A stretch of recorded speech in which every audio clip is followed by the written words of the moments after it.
மாலை நேர செய்திகள். முதலில் தலைப்புச் செய்திகள். யாழில் ஒன்றிணைந்த 17 சுயேட்சை குழுக்கள். நண்பியின் தந்தையால் சிறுமி வன்புணர்வு, பதபதைக்கும் சம்பவம். பென்சில்கள் தொடர்பில் மாணவர்களுக்கு விடுக்கப்பட்டுள்ள எச்சரிக்கை. 2050 ஆண்டுக்குள் நீரில் மூழ்கப் போகும் பிரித்தானியாவின் முக்கிய நகரங்கள். மனம் மாறிய ட்ரம்ப் அறிவித்த சில நாளிலேயே மாற்றம் பெறப்போகும் தீர்மானம்.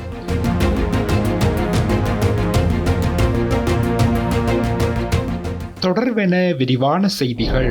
கடந்த நாடாளுமன்ற தேர்தலில் யாழ் தேர்தல் தொகுதியில் போட்டியிட்ட 17 சுயேட்சை குழுக்களை ஒன்றிணைத்து ஐக்கிய தமிழர் ஒன்றியம் அங்குரார்ப்பணம் செய்யப்பட்டுள்ளது.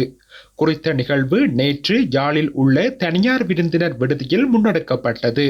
அங்குரார்ப்பண நிகழ்வு தொடர்பில் சுயேட்சை குழு 12 முதன்மை வேட்பாளர் ஸ்ரீந்திரன் கருத்து தெரிவிக்கையில், தமிழ் மக்கள் கடந்த பாராளுமன்ற தேர்தலில் தமிழ் தேசிய தலைமைகளின் அதிருப்தி நிலை காரணமாக தென்னிலங்கை கட்சிகளுக்கு வாக்களிக்க வேண்டிய இக்கட்டான சூழ்நிலை உருவானது.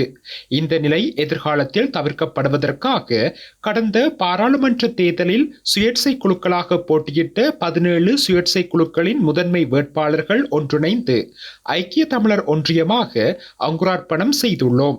தமிழ் மக்களின் அரசியல் பொருளாதார இலக்குகளை முன்வைத்து எமது பயணம் முன்னோக்கி செல்லும் என அவர் தெரிவித்துள்ளார்.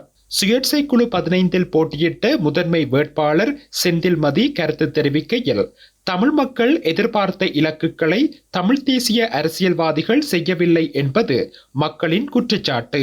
இதன் காரணமாக சுயேட்சை குழுக்களாக கடந்த நாடாளுமன்ற தேர்தலில் போட்டியிட்ட தரப்புகளை ஒன்றிணைத்து தமிழ் மக்களின் வாக்குகளை எதிர்காலத்தில் சிதறடிக்காமல் மக்கள் பலத்தினை காட்டுவதற்காக ஒன்றிணைத்துள்ளோம். யாழ் தேர்தல் தொகுதியில் முதற்கட்டமாக 17 சுயேட்சை குழுக்களை ஒன்றிணைத்து எமது பயணத்தை ஆரம்பித்துள்ள நிலையில் வடமாகாணம், கிழக்கு மாகாணம், மலையகம் மற்றும் கொழும்பை ஒன்றிணைத்து ஐக்கிய தமிழர் ஒன்றியமாக எமது செயற்பாடுகள் விரிவுபடுத்த உள்ளோம்.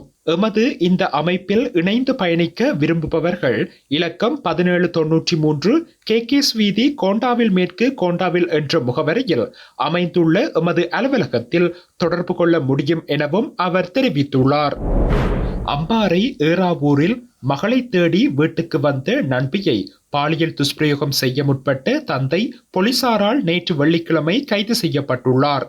சிறுவர் நன்னடத்தை இல்லம் ஒன்றின் பராமரிப்பில் வாழ்ந்து வரும் 10 வயது சிறுமியே இந்த சம்பவத்திற்கு முகம் கொடுத்துள்ளார். தாயும் தந்தையும் சிறுமியை விட்டுவிட்டு வெவ்வேறு திருமணங்கள் செய்து கொண்டுள்ள நிலையில் கைவிடப்பட்ட சிறுமி சிறுவர் நன்னடத்தை இல்லம் ஒன்றின் பராமரிப்பில் வாழ்ந்து வந்துள்ளார். இந்நிலையில் சம்பவ தினத்தன்று இந்த சிறுமி மதியம் நன்னடத்தை இல்லத்திற்கு திரும்பாததால் நன்னடத்தை இல்லத்தின் உத்தியோகஸ்தர்கள் சிலர் சிறுமியை தேடி பாடசாலைக்கு சென்றுள்ளனர். இதன் போது சிறுமி பாடசாலையில் இல்லை எனவும் அவர் தனது நண்பியின் வீட்டிற்கு சென்றுள்ளதாகவும் நன்னடத்தை இல்லத்தின் உத்தியோகஸ்தர்களுக்கு தெரிய வந்துள்ளது. இதனையடுத்து அவர்கள் சிறுமியின் நண்பியின் வீட்டிற்கு சென்று பார்த்தபோது நண்பி தனது தாயாருடன் வெளியே சென்றுள்ளதாகவும் நண்பியின் தந்தை சிறுமியை பாலியல் துஷ்பிரயோகம் செய்ய முற்பட்டுள்ளதாகவும் தெரிய வந்துள்ளது. பின்னர் நன்னடத்தை இல்லத்தின் உத்தியோகஸ்தர்கள் இது தொடர்பில் போலீஸ் நிலையத்தில் முறைப்பாடு செய்துள்ளனர். இதனைத் தொடர்ந்து சிறுமியின் நண்பியின் 37 வயதுடைய தந்தை போலீசாரால் கைது செய்யப்பட்டுள்ளார். சிறுமியை வைத்தியசாலையில் அனுமதித்துள்ளதுடன் சந்தேக நபரை நீதிமன்றில் ஆஜர்படுத்த நடவடிக்கை எடுக்கப்பட்டுள்ளதாகவும் போலீசார் தெரிவித்துள்ளனர். சந்தையில் விற்பனை செய்யப்படும் பெரும்பாலான பென்சில்களில் மாணவர்களின் உடலுக்கு தீங்கு விளைவிக்கும் பல ரசாயனங்கள் இருப்பதாக வைத்தியர்கள் எச்சரிக்கை விடுத்துள்ளனர். இது தொடர்பில் வைத்தியர்கள் தெரிவிக்கையில், பாடசாலை மாணவர்கள் பயன்படுத்தும் பென்சில்கள் சந்தையில் இன்று பல்வேறு வண்ணங்களில் கிடைக்கின்றன. அத்துடன் இறக்குமதி செய்யப்பட்ட பென்சில்கள் வண்ணமயமான மற்றும் கவர்ச்சிகரமான தோற்றத்தில் இருப்பதால் மாணவர்கள் அவற்றை வாங்க மிகவும் ஆர்வமாக உள்ளனர். இதன் விளைவாக பென்சில்களை மாணவர்கள் மற்றும் குழந்தைகள் வாயில் கடிப்பதனால் பல நோய்களால் பாதிக்கப்படலாம். இந்த கவர்ச்சியை அடைய பென்சில்கள் அதிக அளவு ரசாயனங்கள் மற்றும் பாதரசம், ஆர்சனிக் மற்றும் கட்மியம் போன்ற கன உலோகங்கள் பயன்படுத்தப்பட்டுள்ளன. எனவே மாணவர்கள் பென்சில்களை வாயில் மெல்லும் போது அவர்களின் உடலில் நுழையும் இந்த ரசாயனங்களின் விளைவுகள் ஆபத்தை விளைவிக்கும். பென்சில்கள் மற்றும் வண்ண பென்சில்கள் உற்பத்திக்கு ஒரு சர்வதேச தரநிலை உள்ளது. மேலும் EN 713 தரநிலைக்கு சான்றளிக்கப்பட்ட பென்சில்கள் 19 வகையான கன உலோகங்களில் இருந்து உடலுக்கு பாதுகாப்பை வழங்குகின்றன. இருப்பினும் தற்போது சந்தையில் உள்ள பல பென்சில்கள் இந்த சர்வதேச தரத்திற்கு இணங்கவில்லை என வைத்தியர்கள் தெரிவித்துள்ளனர். பிரித்தானியாவின் கடலோர நகரங்கள் 2050ஆம் ஆண்டுக்குள் நீரில் மூழ்கும் அபாயத்தில் உள்ளதாக அந்நாட்டு ஊடகங்கள் செய்தி வெளியிட்டுள்ளன. காலநிலை மாற்றத்தின் விளைவுகளால் பிரித்தானியாவின் புகழ்பெற்ற கடலோர பகுதிகள் மிகவும் பாதிக்கப்படும் நிலையில் உள்ளன. இதற்கு முக்கிய காரணமாக புவி வெப்பமடைதல் மற்றும் கடல்மட்ட உயர்வு குறிப்பிடப்படுகின்றது. கிளைமேட் சென்ட்ரல் என்ற ஆய்வுக்குழுவின் கணிப்புகளின்படி பிரித்தானியாவின் பல பிரதேசங்கள் கடல்மட்ட உயர்வால் 2050ஆம் ஆண்டுக்குள் முழுமையாக நீரில் மூழ்கக்கூடும் என தெரிவிக்கப்படுகின்றது. குறிப்பாக லின்ஹான்ஷைர் மற்றும் நார்ஃபோர்க் கடலோரங்கள் முழுமையாக நீரில் மூழ்கக்கூடும் என குறிப்பிடப்பட்டுள்ளது.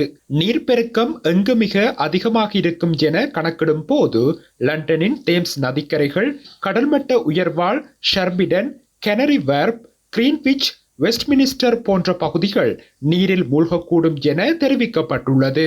காலநிலை மாற்றத்திற்கு முக்கிய காரணமாக உலோக வாயுக்கள் வெளியேற்றம், குறிப்பாக போக்குவரத்து உள்ளிட்ட துறைகள் உள்ளன. இவை கட்டுப்படுத்தப்படாவிட்டால் நீரில் மூழ்கும் அபாயம் மேலும் மோசமடையும் எனவும் தெரிவிக்கப்பட்டுள்ளது. மேலும் இதனால் காலநிலை மாற்றத்தை தடுப்பதற்கு உலக அளவில் உடனடி நடவடிக்கைகள் அவசியமாகின்றன என தெரிவிக்கப்பட்டுள்ளது.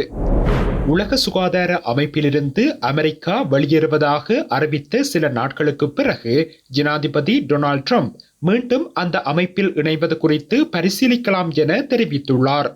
அண்மையில் கொரோனா தொற்று நோய் மற்றும் பிற சர்வதேச சுகாதார நெருக்கடிகளை தவறாக கையாண்டதற்காக உலக சுகாதார அமைப்பிலிருந்து அமெரிக்கா விலகுவதாக ஜனாதிபதி ட்ரம்ப் அறிவித்திருந்தார். இந்த நிலையில் மீண்டும் இணைவது தொடர்பில் பரிசீலிக்க உள்ளதாகவும் தாம் அமைப்பில் இணைந்தால் அதனை சுத்தம் செய்ய வேண்டியிருக்கும் எனவும் ட்ரம்ப் குறிப்பிட்டுள்ளார். கடந்த 22ஆம் திகதி அமெரிக்கா WHO விட்டு வெளியேறுவதாக அறிவித்திருந்தது.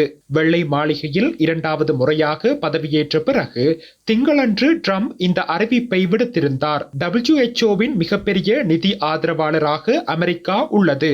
அதன் ஒட்டுமொத்த நிதியில் சுமார் 18% அமெரிக்கா பங்களித்து வருகின்றது. கடந்த 2 ஆண்டுகளில் அமெரிக்காவின் WHO-விற்கான பங்களிப்பு 6.8 பில்லியன் அமெரிக்க டாலர்கள் என தெரிவிக்கப்படுகின்றது. இந்த நிலையில் அதிக மக்கள் தொகை கொண்ட சீனாவை விட WHO-விற்கு அமெரிக்கா அதிக பணம் செலுத்தியதில் தான் அதிருப்தி அடைந்துள்ளதாக ட்ரம்ப் குறிப்பிட்டுள்ளார். எவ்வாறாயினும் தற்போது மீண்டும் உலக சுகாதார அமைப்பில் அமெரிக்கா இணைவது குறித்து பரிசீலிக்கலாம் என ட்ரம்ப் தெரிவித்துள்ளமை சர்வதேசத்தின் கவனத்தை ஈர்த்துள்ளது.